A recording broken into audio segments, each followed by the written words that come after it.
जय श्री राम सभी भक्तों को, जय माता की। फिर एक नई वीडियो के साथ हाजिर हो गए हैं और आज की जो हमारी वीडियो है इसमें आप बताइए कि हनुमान जी को खुश करने का कौन सा ऐसा मंत्र है जिससे जो है हनुमान जी शीघ्रता से खुश हो जाते हैं या प्रसन्न हो जाते हैं। आज की वीडियो इसी विषय पे होने वाली है, हमारे साथ अंत तक बने रहिए, तभी आपको सारी वीडियो समझ में आएगी। अगर वीडियो अच्छी लगती है तो लाइक करें, शेयर करें, कमेंट करें। चैनल पे पहली बार देख रहे हैं तो चैनल को जरूर सब्सक्राइब करके रखिए ताकि आप तक जो है वीडियो की नोटिफिकेशन सबसे पहले ही पहुंच जाए। चलिए शुरू करते हैं आज की वीडियो। जय श्री राम। जय श्री राम, जय श्री बालाजी महाराज।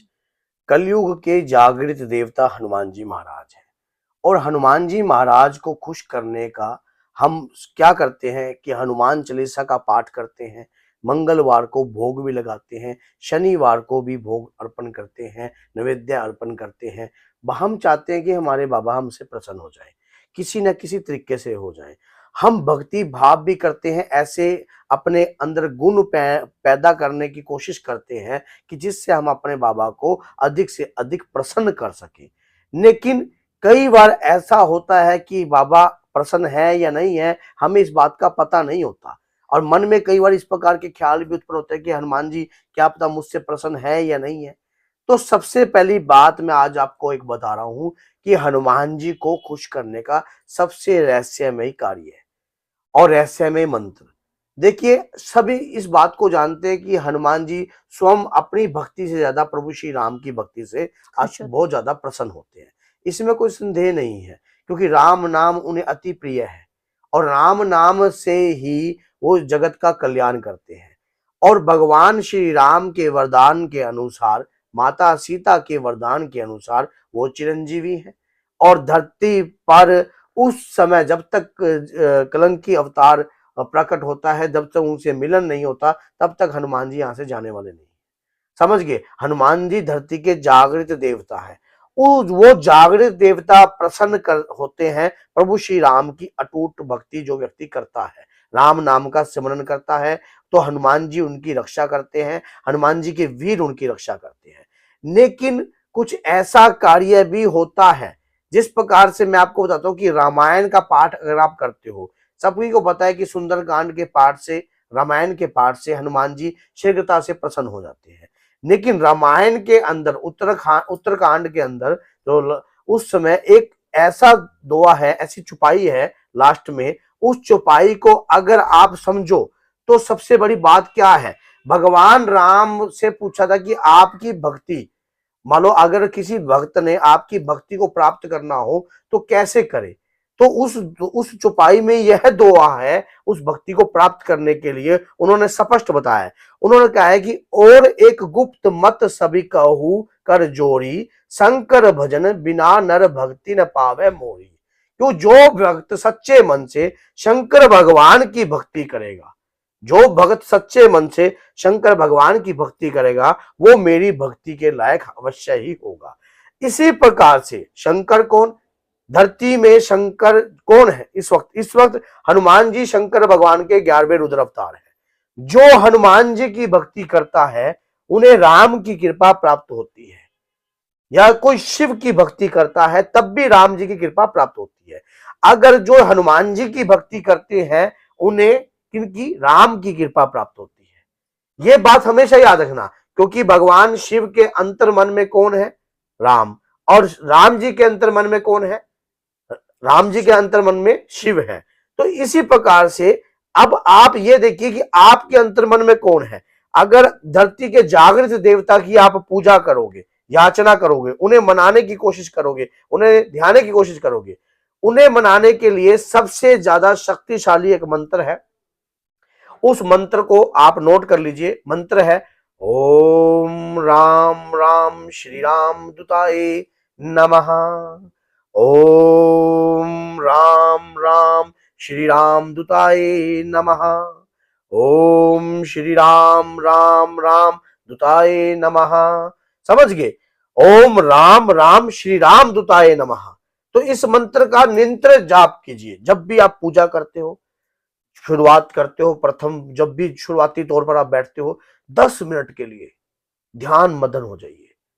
10 मिनट के लिए ओनली, बस 10 मिनट में आपने क्या करना है, अपने आप को ध्यान में, और जब भी कभी भी पूजा पाठ करो, किसी शक्ति देव शक्ति को आप अगर खुश करना चाहते हो, अगर उन शक्ति को मनाना चाहते हो, उन शक्ति को प्रसन्न करना चाहते हो, तो आपको एकांतवास जो है वो लेना चाहिए। एकांतवास में ही अधिक से ज्यादा जो शक्तियां होती हैं वो जागृत होती है और आपकी भक्ति भी स्वीकार होती है। उस समय आप एकांतवास में बैठकर आप इसी मंत्र का जाप करना, ओम राम राम श्री राम दूताय नमः।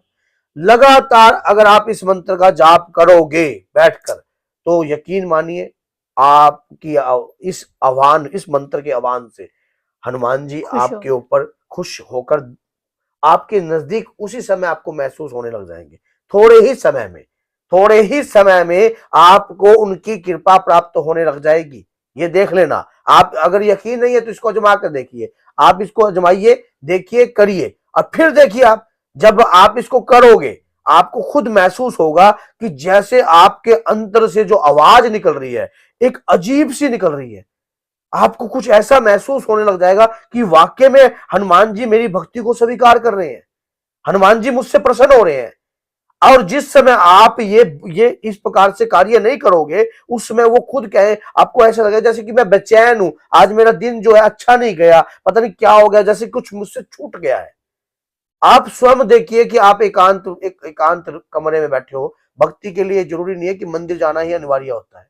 भक्ति के लिए एकांत, आपकी शांति, और उस शांति में आपका ध्यान लगना चाहिए। और जब ध्यान लगाओगे, ओम राम राम श्री राम दूताय नमः, आप आह्वान कर रहे हो श्री राम जी के दूत का, और वो श्री राम जी के दूत जब आपके समीप आएंगे आपको खुद महसूस होगा। आपको अलग अलग प्रकार की सुगंध महसूस हो सकती है, आपको ऐसा महसूस होती है। और बाबा आने से पहले, जैसे मैंने अपनी हर वीडियो में बताया है, परीक्षा लेते हैं किसी न किसी प्रकार से, और वो आपकी परीक्षा किसी भी प्रकार से ले सकते हैं। देखिए, दुख और दर्द जो है जीवन के साथी है। ये दो हाथ है ना, एक का नाम दुख है और एक का नाम सुख है। आप सोचते हो कि भक्ति के लिए ये दुख और सुख तो ये तो साथ चलेंगे, क्योंकि एक हाथ को काट के तो फेंका नहीं जा सकता। अगर आप सोचते हो कि मैं सुख की सुख प्राप्त करता रहूं, दुख मेरे जीवन में ना आए, तो भगवान राम ने भी मनुष्य रूप लिया था, तो मनुष्य रूप में उन्हें श्री राम से श्री राम बनने में 14 वर्ष लग गए थे। आप सोच के देखिए कि उससे पहले वो तो श्री राम राजा राम बने ही नहीं, वो जंगलों में वनवासी हो गए। उन्होंने राष्ट्रों का संहार किया, वहां पर जाके भक्ति करी, बड़े बड़े ऋषि मुनियों का आशीर्वाद प्राप्त किया है, लगातार शिव की आराधना करी, तो उन्हें भी वक्त लगा। इसी प्रकार से आपका कोई नाम है और उसमें दिव्य नाम प्राप्त करने में या कोई कृपा प्राप्त करने में आपको बहुमूल्य बनने में समय लग सकता है। इसमें आप जल्दबाजी ना कीजिए। हाँ, वो शक्ति चाहे तो आपको तुरंत आपका आज्ञा चक्र खोलकर तुरंत आपको जागृत कर सकती है, लेकिन वो शक्ति चाहे तो। इसी प्रकार से आप लगातार भक्ति कीजिए, बढ़ाइए, और देखिए शीघ्र ही आपको हनुमान जी प्राप्त होंगे, हनुमान जी की कृपा प्राप्त होगी, आपको खुश हो महसूस होगा, क्योंकि कलयुग के जागृत देवता हैं। और आप ये भी जानते हो कि कलयुग में हनुमान जी आज भी घर घर में विचरते हैं, घर घर में जाते हैं। जहां राम की भक्ति होती है, जहां राम नाम लिया जाता है, जहां राम नाम की चर्चा होती है, जहां प्रभु के नाम का सिमरन होता है, माँ दुर्गा के नाम का सिमरन होता है, वहां पर हनुमान जी आते ही आते हैं। ये बात आज सुन लेना। तो आपको अगर उस शक्ति का आह्वान करना है, उन्हें प्रसन्न करना है, तो लगातार इस प्रकार की भक्ति कीजिए। हनुमान जी आपको तुरंत प्राप्त होंगे और शीघ्र ही प्राप्त होंगे। आप मुश्किल ना समझिए इस बात को, आप इस बात को मुश्किल ना समझा। आप ये मत समझना कि हनुमान जी आपको प्राप्त नहीं हो सकते। मैं मलमूत्र का शरीर है। हाँ, अंदर वास करना एक अलग बात है, लेकिन परमात्मा की कृपा प्राप्त करना, ये बात में भी अंतर है। याद रखना, उनकी कृपा किसी न किसी का रूप धारण कर कर कैसे न कैसे आप तक जरूर पहुंचेगी। ये इस बात को आप सोच लीजिए। अगर आज से इसी वक्त से इस मंत्र का जाप करने लग जाइए, ओम राम राम श्री राम दूताय नमः, इस मंत्र का जाप करने लग जाइए, देखिए हनुमान जी से आपका अपने आप ही तार जुड़ जाएगा, मिलन हो गया। और देख लेना कैसे आपका संपर्क होगा। और किसी भक्त ने अगर मेहंदीपुर बालाजी जाना है, तो हम मेहंदीपुर बालाजी जा रहे हैं दिवाली के बाद, और वहां पर आप हमारे से मिल सकते हो। और अगर आप मिलना चाहते हो तो व्हाट्सअप है इस नंबर पे, उस पर व्हाट्सअप कर कर अपनी ये लिख दीजिए कि हम जाना चाहते हैं, हमसे बात कीजिए। जब भी समय लगेगा आपके लिए कॉल के लिए मैसेज आ जाएगा, या तो फिर आपको टाइम मिल जाएगा, उस समय आप बात कर कर हमारे साथ बालाजी भी चल सकते हो। तो बोलिए जय सीताराम, जय श्री बालाजी, जय माता।